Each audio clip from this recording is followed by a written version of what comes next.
Sebenarnya sehat-sehat aja, tapi karena berita, jadi orang nggak kerja gitu. Jadi orang takut.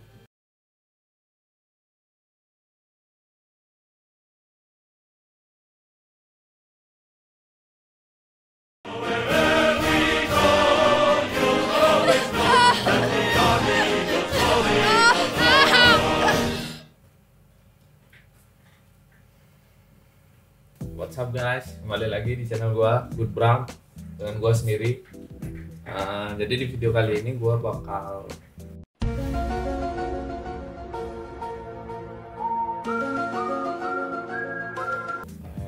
mau ngebantu buat temen-temen yang nggak ngerti sama penjelasan jering di acara stasiun TV Kompas.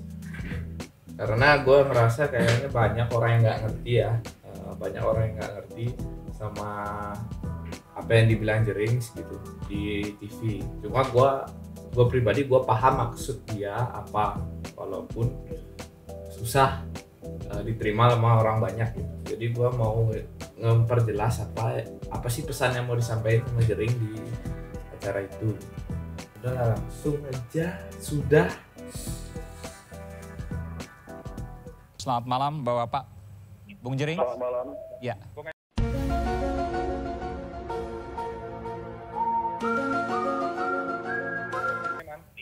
Ya, saya langsung menuju ke Anda, Bung Jering. Bung, Ya, silakan. Anda punya tudingan bahwa COVID-19, Corona yang luar biasa saat ini, berbulan-bulan kemudian ada dari Januari di dunia dan kemudian mampir ke Indonesia dan membuat hari ini kita melakukan atau menjalani kehidupan yang sering dikatakan sebagai a new normal, sebuah kenormalan yang baru. Dan Anda menuding bahwa itu adalah sebuah konspirasi. Anda punya data? Ada. Jering. Silakan. Ya, jika Anda, gini, saya balik lagi ke pola pikir ini ya. Masyarakat Indonesia percaya sama agama nggak? Mayoritas. Masyarakat Indonesia percaya sama Tuhan nggak mayoritas? Percaya. Oke, saya berani bilang agama itu salah satu teori konspirasi juga karena tidak ada bukti-bukti sains. Kita bicara COVID dulu sebentar. Oke, sampai sini dulu. Jadi maksud Jerings itu kenapa dia jelasin kayak gitu, karena Jerings pengen penonton tuh tahu kalau di dunia ini kita tuh harus open minded. Kalau misalnya nggak ada data atau fakta yang bisa kita lihat, maka jangan cepat-cepat percaya, karena itu masih kata orang, nggak ada penelitiannya gitu. Makanya kayak misalkan itu kayak agama, kepercayaan, kan kita cuma bisa tahu dari cerita orang, dari pemuka agama, tapi kita nggak bisa tahu secara real gitu. Karena kita kan nggak mungkin balik ke masa lalu. Di masa lalu ada apa sih gitu kan, kita nggak tahu gitu. Itu yang mau disampaikan sama Jering. Ya, tapi ini kita bawa mindset kita agar lebih luas lagi. Jadi agar orang-orang tidak langsung mengira teori konspirasi itu adalah sebuah hal yang halu. Oke. Kalian tidak bisa double memakai standar ganda menuduh orang yang percaya teori konspirasi adalah orang yang halu atau orang yang bodoh segala macam, tapi Anda masih sangat percaya sama agama, sementara agama semua itu apakah ada data faktualnya? Tidak ada kan, semuanya masih berdasarkan katanya. Oke, jadi maksud dia standar ganda itu kalau kalian percaya agama, kalian bilang ya kan agama itu apa gitu. Tapi baru kalian corona, kalian bilang itu konspirasi, itu halu gitu, kayak hal yang asal-asalan, cocokologi gitu kan. Cuma kan dia bilang kenapa kalian di konspirasi kalian bilang itu cuma halu, tapi kalau hal agama atau kepercayaan kalian nggak bilang itu halu, padahal sebenarnya kan mirip ya. Jadi saya punya bukti kenapa terlalu banyak kebetulan, dan tidak ada kebetulan di dunia ini yang terjadi terus menerus. Kalau terus menerus itu bukan kebetulan namanya, tapi itu namanya pola. Oke, Jadi persis kota pertama yang akan melakukan lockdown adalah Cina. lalu kota-kota lain akan menirunya, lalu ketika lockdown dilakukan akan terjadi sebuah proses integrasi semua sistem akan menjadi kayak... Ini maksudnya sebuah buku ya? Ada buku itu ya? Ada dokumennya rilis di www.education.edu. Oke, itu di sebuah buku juga pernah ada, bahkan ada film juga, The Contagion juga yang menceritakan hal serupa. Anda meriset dari hal-hal tersebut, termasuk internet? Oke, sorry gue tadi ketawa, cuma gue tadi lihat ekspresi Jerings dan emang lucu ya.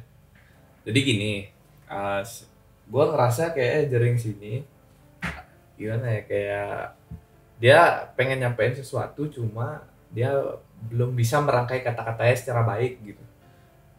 Tapi yang gue salut di sini siapa sih? Kalau nggak salah Aiman ya namanya, si moderatornya ini, dia udah ngecek dokumen, buku, bahkan film Contagion. Jadi dia tuh emang menyiapkan diri untuk wawancara sama Jerings gitu.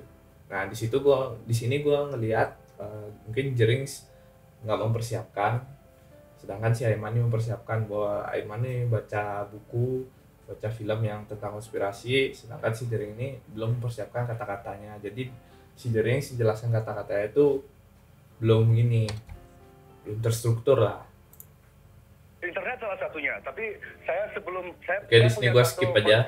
Lawan narasi global yang ditetapkan oleh WHO untuk menakut-nakuti rakyat, dan mereka tidak pernah dapat jatah untuk tampil di media mainstream seperti ilmuwan-ilmuwan yang lainnya. Kenapa mereka tidak pernah mendapat jatah? Mereka bukan orang bodoh loh. Dr. Andrew Kaufman itu bukan orang bodoh. Dr. Indro bukan orang bodoh. Ibu Fadilah mantan Menkes bukan orang bodoh. Kenapa mereka tidak pernah mendapat jatah tampil di mainstream media? Karena ada narasi besar, kita semua tahu, mainstream media semua dimiliki di dunia ini, semua mainstream media dikontrol oleh kekuatan yang sama. Ada 5 kekuatan besar. 5 kekuatan besar itu mempunyai ratusan anak perusahaan untuk menciptakan ilusi ke masyarakat jika masyarakat itu punya pilihan. Padahal sebenarnya masyarakat tidak pernah punya pilihan, karena narasi besar yang dianggap oleh media-media mainstream selalu sama. Takuti masyarakat, ulangi kebohongan. Oke, cukup. Jadi sebenarnya di sini si Jerings bilang bahwa ada beberapa ilmuwan yang melawan corona, melawan berita-berita tentang corona ini. Tapi kenapa orang-orang ilmuwan, dokter yang melawan corona ini tidak pernah diundang ke media mainstream? Nah, si Jerings beranggapan media-media besar ini nggak mau orang-orang yang kontra akan COVID itu diekspos. Si Jerings berpikiran seperti itu, dan itu yang mau disampaikan.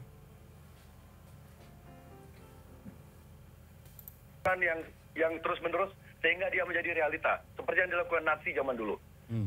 Nah, setelah itu si Jerings bilang bahwa kebohongan yang dilakukan oleh suatu media atau sesuatu orang lah, yang dilakukan secara terus-menerus, kebohongan itu lama-lama bisa menjadi kebenaran. Karena kita sudah terpikir tentang hal itu gitu. Misalkan gue kasih contoh dah, ini dompet. Misalkan dompet, terus banyak orang bilang ini bukan dompet Bram, ini buku.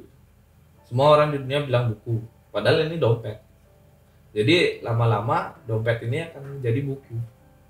Karena ketika ada orang bilang ini dompet, nggak ada yang percaya.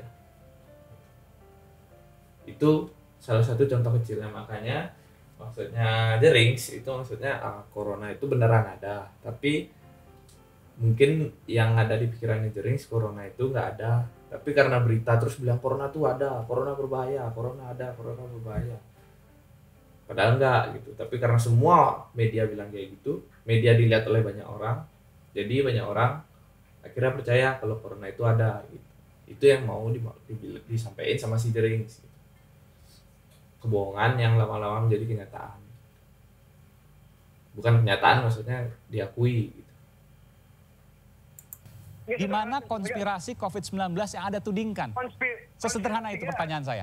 Ya, konspirasi ada banyaknya angka yang tidak sebenarnya permainan angka jumlah korban. Salah satu saksinya, sukses nyata, kru drum saya, namanya Rizvan. Dia alergi makan cumi, saya ajak makan cumi di Ubud ya. Sekitar minggu lalu saya ajak makan cumi di rumahnya Wayan Gendo, teman saya di Ubud.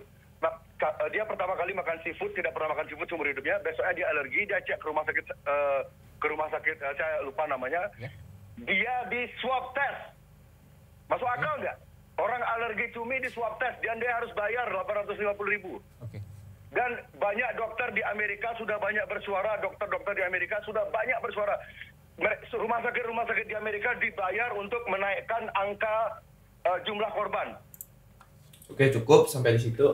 Jadi si Jerings bilang bahwa ada orang temennya dia itu sebenarnya alergi cumi. Tapi ketika dibawa ke rumah sakit, si orang temennya Jerings ini malah di swab test. Jadi seakan-akan rumah sakitnya curiga orang itu kena corona. Padahal ini menurut gua ya, maksudnya rumah sakit itu kan udah beroperasi selama bertahun-tahun ya. Dokter juga udah ada selama bertahun-tahun, dan alergi seafood itu sudah ada bertahun-tahun. Masa iya sih rumah sakit atau dokter nggak bisa bedain mana alergi cumi sama gejala corona gitu? Kenapa harus di swab test? Sedangkan yang gue tahu rapid test itu nggak akurat, cuy. Rapid test itu nggak akurat, jadi bisa ada persentase false. Jadi orang negatif bisa jadi positif karena nggak akuratnya hasil tes, atau orang positif bisa jadi negatif karena nggak akuratnya hasil tes gitu. Nah, yang dikeselin sama si Jerings itu seakan-akan hal itu kayak dipacu untuk menambah angka gitu. Jadi rumah sakit kayak memacu untuk menambah angka. Jadi, oh ada orang sakit gini, coba tes, langsung dites gitu. Padahal kan seharusnya kita teliti dulu ini emang harus dites atau enggak gitu. Bahkan bayar cuy 800.000 itu maksudnya. Jadi dokter-dokter dijanjikan bayaran jika mereka memberikan di sertifikat kematian itu sebagai korban COVID, meskipun penyebabnya bukan COVID itu. Tunggu sebentar, apa relevansi? Nah, yang ini gue setuju. Orang mati bukan karena COVID, tapi dihitung COVID gitu. Artinya kenaikan angka COVID dengan teman Anda yang di swab test, kan hasilnya negatif teman Anda? Iya, kebetulan. Nah, itu yang Aiman bilang itu, yang gue jelasin tadi, emang hasilnya negatif. Tapi kalau ada orang yang sial terus dia positif, kan seharusnya corona nggak nambah satu, tapi karena dites terus jadi positif, yang seharusnya enggak, malah jadi yang kayak nambah, itu seakan-akan banyak gitu. Itu yang mau di situ sebenarnya mungkin si Aiman nggak nangkep gitu, maksudnya Jerings. Kan jadi negatif. Jadi sekarang kita bayangin aja berapa banyak orang yang sebenarnya bukan karena COVID, tapi di swab test, sementara alat orang yang gue skip aja. Tanyakan, Anda menganggap bahwa alat tes corona swab test tadi PCR itu positif, ternyata dites lagi hasilnya negatif, itu banyak sekali dan itu jarang diangkat sama media mainstream. Itu sampai sini aja gue udah jelasin tadi kalau alatnya itu nggak akurat. positif, tapi swab tes PCR itu juga tidak valid, banyak salah. Sejauh ini para peneliti untuk swab tenggorokan. Oke, gue nggak nonton ini ya bagian dokter, karena tujuan gue di sini buat video kan karena gue ingin mempertegas apa yang ingin disampaikan Jerings. Oke, kita lanjut ke video yang kedua ya. Ini segmen kedua. Jangan mau dites COVID, CV maksudnya COVID ya. Nah ini video ini ya, sakit Anda dengan cara biasa yang sesuai dengan penyakitnya. Yang jauh lebih bahaya dari COVID adalah ketika ini BG, maksudnya Bill Gates maksudnya ya, Anda mengatakan itu? Saya bilangnya beli gatas sih. Oke, mengendalikan apa yang ada dalam tubuh Anda. Ada satu lagi saya ingin bacakan.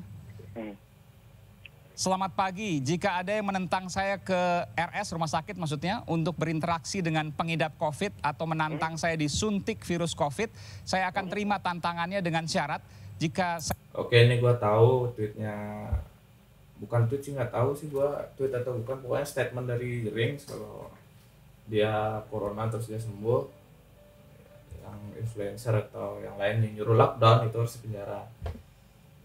Jujur gua kurang setuju sih sama yang itu. Mending skip aja gitu, itu kan nggak termasuk pembahasan ini yang mau disampaikan. Ya, oke. Saya punya pertanyaan, kenapa Bill Gates selain mengadakan event 201, sebuah simulasi cara mengatasi virus yang kebetulan namanya corona, COVID, kenapa juga Bill and Melinda Foundation memproduksi sebuah seri dokumenter di Netflix berjudul Pandemic di waktu yang bersamaan? Series Pandemic di di Netflix. Oke, di sini gue udah buka Pandemic di websitenya Netflix, dan di sini ada keterangannya. Release year 2020. Meet the heroes on the front line of the battle against influenza and learn about their effort to stop the next global outbreak. Oke. Itu jadi series ini menceritakan tentang bertemunya pahlawan di garis depan. Mungkin maksudnya pahlawan di garis depan itu maksudnya tenaga medis ya, melawan flu. Oke, sejauh ini udah mirip seperti COVID, flu, pokoknya pernapasan, dan belajar bagaimana cara berjuang untuk menghentikan pandemik dunia ke depannya. Nanti kalian bisa nonton sendiri. Ini ada sih beberapa thumbnail dari episode-episode. Oke, kita balik ke video tadi ya. Oke. Apa kaitannya? Berapa banyak kebetulan sampai ia mustahil secara matematika, Mas? Oh, jadi ini kebetulan sehingga Anda mengaitkan bahwa ini konspirasi. Oke. Jerings bilang terlalu banyak kebetulan, maksudnya kebetulan dari jurnal, film, si Bill Gates dan WHO gitu. Makanya dia bilang terlalu banyak kebetulan. Karena kebetulannya terlalu banyak. Is too many. Oke, ini menurut gue kayaknya sampai sini udah jelas ya, jadi gue skip aja. Kita akan merasakan gejalanya. Dan gejala yang dipakai oleh COVID ini adalah gejala penyakit yang paling umum di dunia. Gitu loh. Maksud Jadi Anda COVID adalah penyakit yang paling umum, sama seperti flu biasa misalnya? Gejalanya. Yang meninggal, Mas, ini Mas harus hati-hati loh. Yang selamat dari COVID ini 99% lebih loh. Yang meninggal itu kebanyakan karena mereka memang sudah dalam kondisi kritis, mereka sudah punya penyakit bawaan dan mereka di usia lansia. Oke, di sini gua nggak tahu si Aiman ini nggak ngerti apa yang mau disampaikan sama si Jering, atau emang dia nggak ngerti gitu. Jadi gua jelasin lagi bahwa si Jering sini kan bilang kalau gejala penyakit yang dipakai COVID itu bukan dipakai sih, maksudnya gejala penyakit COVID itu adalah penyakit-penyakit umum seperti batuk, pilek, bersin, itu kan itu penyakit sehari-hari ya. Kesehariannya lelah gitu, kan mudah terkena flu ya, jadi langsung aja ini corona gitu. Jadi kayak karena gejalanya itu penyakit umum, jadi seakan-akan corona tuh meledak gitu. Padahal kan orang ya flu aja gitu, belum tentu juga dia corona gitu. Itu sebenarnya yang disampaikan sama si Jerings. Data kematian dari seluruh dunia sekitar 4-5%, jadi 95% yang sembuh. Tapi di Indonesia jauh di bawah itu.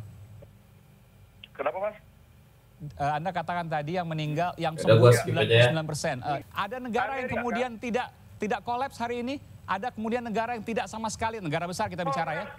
Kolaps itu diciptakan oleh pemerintahnya sendiri. Saya punya teman di semua yang negara yang disebutkan oleh Mas Dokter tadi, saya punya teman di negara itu semua. Mereka bilang itu semua mainstream media mengabarkan hal yang tidak sebenarnya. Padahal? Di sana sebenarnya biasa, normal, rumah sakit sepi di sana semua. Rumah sakit sepi? Di mana Anda punya data itu? Silahkan Anda gali sendiri, karena data-data... Anda kan katakan tadi dari teman Anda di mana itu? Teman saya ada di London, teman saya ada di California, teman saya ada di Australia, teman saya ada di Italia. Oke, di London, di California rumah sakit sepi? Sepi, ya. Rumah sakit sepi? Sepi. Jadi kalau Anda lihat dari Reuters misalnya, dari Reuters, dari CNN misalnya, dari Fox, dari BBC, itu semua bohong. Anda bicara Reuters, Reuters itu fundingnya siapa, dimiliki oleh gininya Soros apa tidak, Rupert Murdoch apa tidak? Oke, jujur aja di sini si Jeris ngomongnya terlalu gini ya, menggebu-gebu. Jadi seakan pesan yang mau dia sampaikan itu jadinya kurang tersampaikan ya secara baik gitu. Jadi dia di sini bilang bahwa juga temennya di London, California, Australia dan Italia bahwa sebenarnya rumah sakit sepi gitu. Dan gua nggak bisa ngebela statement itu dari Jering karena gua kenal temennya dia dan gue gak tahu temennya dia jujur atau bohong kan. Jadi udah gue gak bisa bela sih yang ini. Televisi luar negeri sama dengan televisi di Indonesia, nggak semua yang mereka siarkan itu benar. Anda sendiri tahu itu kok, saya yakin Anda tahu itu. Anda bukan orang bodoh. Jurnalis, kewajiban jurnalis pertama adalah pada kebenaran. Ketika ada jurnalis yang tidak pada kebenaran, maka dia bukan jurnalis. Oke, statement Anda itu sama nilainya dengan orang bilang pemuka agama adalah orang yang baik. Itu sama nilai statement Anda seperti itu. Saya ingin bertanya. 400 orang di Bangli ya, di area Bangli positif. Padahal itu cuma rapid test. Berita naik di metro sudah bilang positif. Positif rapid test. Ada positif rapid test, ada positif corona. Anda baca secara detail apakah positif rapid test atau positif corona? Karena dua hal yang berbeda. Mereka baru rapid test, beritanya sudah naik 400 warga Bangli positif corona. Ngerti nggak? Metro TV ya, Metro yang angkat itu. Itu kurang ajar nggak tuh? Coba bayangin perasaan masyarakat yang dibilang positif itu. Mereka tidak tahu apa-apa, orang-orang kampung ini. Mereka dites, mau aja dites, terus mereka tiba-tiba ngeliat berita, oh ternyata kita sudah positif. Gimana dropnya mereka? Secara psikomatik mereka stresnya gimana? Oke, di sini gue sedih ya kalau emang kenyataannya seperti itu. Gila sih kalau media sampai seperti itu, tega gitu. Karena gue sendiri kan orang Bali ya, gue tahu kalau di Bangli itu emang pada daerah lah, pedesaan gitu. Dan orang-orang sana juga interaksi juga kan jauh-jauh ya. Di sana kalau di desa kan sepi gitu. Kadang-kadang gue mikir juga nggak masuk akal gitu berita itu. Gue sempat baca berita itu 400 orang positif. Tapi terlepas itu benar atau tidak, kalau emang benar, gue setuju sama statement Jering bahwa orang-orang desa pasti bakal kepikiran ya. Mereka udah nularin ke siapa, chaos sih gitu. Padahal kan rapid test itu sebenarnya yang mau disampaikan si Jering, kalau sebenarnya rapid test tapi diberitakan sudah positif corona, sehingga orang-orang tuh chaos gitu, panik. Ya nggak baik lah kayak gitu. Itu yang mau disampaikan sama si Jering sih. Kalau yang punya sakit jantung mereka akan meninggal. Lalu ketika mereka meninggal, mereka akan dilabeli sakit COVID. Itu akan menambah statistik, sehingga ini kita dibawa ke arah jadi bangsa ini dilemahkan.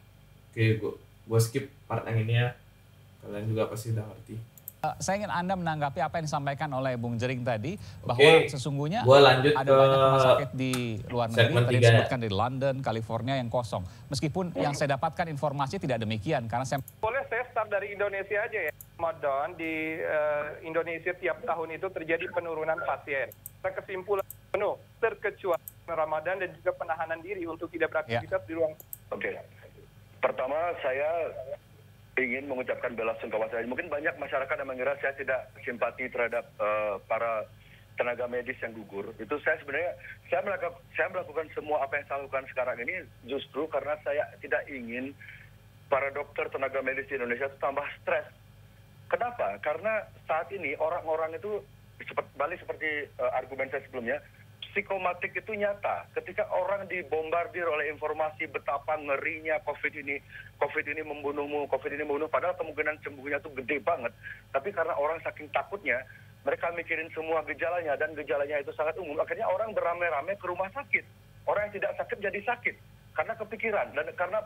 Oke, di sini kayaknya udah cukup jelas ya maksudnya. Petugas medis, dokter kewalahan. Udah ngejelasin lah maksud gua sebelumnya yang tadi. Ketika mereka harus buang air, mereka harus ganti APD lain. Dan memakai APD itu 1 jam itu sudah sesak nafas. Dan kita kan saya rasa kita sepakat jika tidak semua dokter. Oke, gue juga pengen nyampein bela sungkawa kalau emang gue tahu kalau tenaga medis juga itu capek ya. Capek, mereka nggak bisa ketemu keluarga, mereka kerja 24 jam, mereka melawan virus yang bahkan belum ada obatnya, dan virus itu bisa kapan saja menular ke mereka. Jadi gue juga mau ucapin bela sungkawa dan tetap semangat, tetap sabar. Pokoknya kalian sehat terus lah. Kita juga di sini berjuang dari rumah. Kalian juga harus berjuang seperti kita, dan kita juga harus berjuang seperti kalian. Segitu aja. Kita langsung lanjut. Itu mempunyai kesehatan yang prima. Dokter juga pasti punya penyakit, ada yang punya penyakit bawaan, ada yang sudah faktor usia, faktor stres karena mereka ngelihat TV berita buruk, ngelihat handphonenya berita buruk. Maka yang harus dihentikan sekarang adalah bagaimana menyeimbangkan informasi airborne tentang masker itu loh. Jadi untuk mencegah agar kita tuh bisa melawan agar tidak semua orang terkena wajib vaksin. Jadi usahakan sebisa mungkin Anda itu sehat. Kalau tentang masker, saya tidak peduli apa kata WHO. Saya peduli sama TBC. TBC itu 100% airborne. Yeah. Kalau masalah COVID airborne itu kan masih diperdebatkan sekali. TBC itu 100% airborne. Jadi kalau orang pakai masker itu mereka selamat dari TBC. Kalau social distancing itu menyelamatkan kalian dari panu, kurap dan penyakit-penyakit kulit lainnya. So, yeah. Jadi kalau Anda social distancing, Anda pakai masker itu bukan kaitan ke COVID? Kalau saya tidak mau tunduk sama apapun kata-kata WHO, karena saya. Tapi Anda melakukan itu ya? Saya lakukan itu agar masyarakat tidak mudah ke rumah sakit, agar masyarakat tidak gampang ke rumah sakit. Kalau masyarakat berbondong-bondong ke rumah sakit, medis stres, medis meninggal, orang-orang pasien non-COVID yang mereka tuh memang sakit kritis karena bukan COVID, mereka akan terbengkalai, akhirnya meninggal. Kasihan. Oke, Bung Hermawan terakhir. Oke, walaupun di sini si Jerings mungkin sebenarnya maksudnya Jerings itu baik ya, cuma gaya ngomongnya dia itu emang keras gitu. Tapi kalian nggak boleh sebenarnya menilai pesan yang disampaikan orang dari caranya dia ngomong, tapi isi dari pesannya itu gitu. Jadi nggak mau kayak ada orang yang sebenarnya dia nggak corona tapi dibilang corona, jadinya waktu meninggal dia kayak terbengkalai gitu mayatnya gitu. Nah itu yang Jerings nggak mau.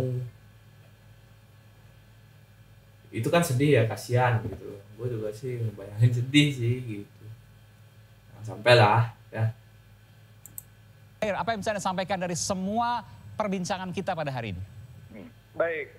Pertama, ketika kita melihat fenomena kejadian COVID-19 di dunia, memang kalau orang ini ngomong gue skip aja ya. Dari berbagai sudut. Terima kasih Bung Hermawan Saputra dari Dewan Pakar Ikatan Ahli Kesehatan Masyarakat, dan juga terima kasih Bung Jerings, musisi yang kemudian menyuarakan hal-hal seperti ini. Terima kasih dan sehat untuk kita semua. Sehat untuk Bung Jerings juga. Terima kasih. Sehat. Terima kasih Bung Jerings. Ya.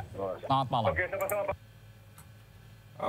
Berarti udah ya, segitu aja bahasannya. Oke, jadi segitu aja videonya. Jadi sekarang gue mau ngambil kesimpulan bahwa gue dukung apa yang dibilang oleh Jerings. Gitu. Jadi kenapa gue bisa ngedukung si Jerings? Karena ini, cuy. Kita nih ekonomi lagi susah. Terus kita kayak menyuarakan di rumah aja. Kita berita angka naik gitu. Jadi kita seperti menebar ketakutan gitu loh ke masyarakat gitu. Padahal kan masyarakat juga butuh uang, masyarakat juga butuh makan. Mereka kalau kerja gimana kalau nggak bisa keluar? Mungkin ada beberapa kerjaan, tapi kan nggak semua lah. Ada pekerjaan orang-orang kecil kalau mereka harus keluar. Dan mereka harus kerja mencari uang gitu. Yang maksud Jerings di sini jangan sampai kita itu oke lah untuk orang yang memang beneran kena corona, oke lah dia harus ke rumah sakit, harus isolasi diri. Tapi orang yang nggak kena corona harus diam di rumah, kan dia jadinya nggak bisa produktif. Kalau dia nggak produktif, Jadi nggak ada hal yang bisa diproduksi untuk kegiatan perputaran uang di negara Indonesia. Nah itu yang Jerings nggak mau. Padahal orang sebenarnya sehat-sehat aja, tapi karena berita, jadi orang nggak kerja gitu. Jadi orang takut. Tapi karena takut, ekonomi nggak jalan, bisa saja orang itu meninggal karena kelaparan. Nah itu yang Jerings nggak mau, dan gua juga nggak mau itu terjadi. Gue setuju bahwa kita harus tetap menjalankan hidup seperti biasa, tapi kita harus rajin cuci tangan, kita harus pakai masker dan jaga jarak. Itu menurut gue itu udah bener banget solusinya. Karena mau nggak mau kita harus tetap berkegiatan, karena kalau nggak gitu ya kita makin miskin lah. Gitu. Kita lebih banyak mengkonsumsi daripada memproduksi gitu. Ini kita nggak profit gitu. Gue pengen ini cepat kelar lah, kita cepat baik-baik aja lagi gitu. Dan untuk beli Jerings ampura niki belinya tiang memberikan tanggapan nih ke menurut tiang beli itu menyampaikan pesan tuh kurang luwung, maksudnya lamun beli menyampaikan pesan tuh persiapkan pesan itu aneh luwung. Misalnya masih sih mungkin kan di undang jak Kompas TV sing janjian gitu, misalnya tanggal kuda gitu beli orangnya live di Kompas TV kan pasti beli tanggal mana nih ke undangnya ke Kompas TV catat dulu ke nomor berapa kan gitu loh. Tapi gue paham apa ya sebenarnya mau disampaikan di Jerings, dan gue buat video ini mungkin barangkali di sana ada orang yang belum paham, dan setelah nonton video gua dan gua bantu beli Jerings ngejelasin ini, orang bakal lebih paham. Dan gua tekanin ya, kalian boleh waspada, tapi kalian nggak boleh takut. Tetap kerja seperti biasa, cuma lebih bersih gitu. Ya, segitu aja video kali ini. Next gue kayak mau buat video nge-react video lucu-lucu aja, happy aja, atau ngegame sih. Gue bingung mau nge-react atau mau ngegame. Cuman kalau kalian suka sama gue, subscribe. Gue ganteng ya. Baru kalian subscribe. Dah.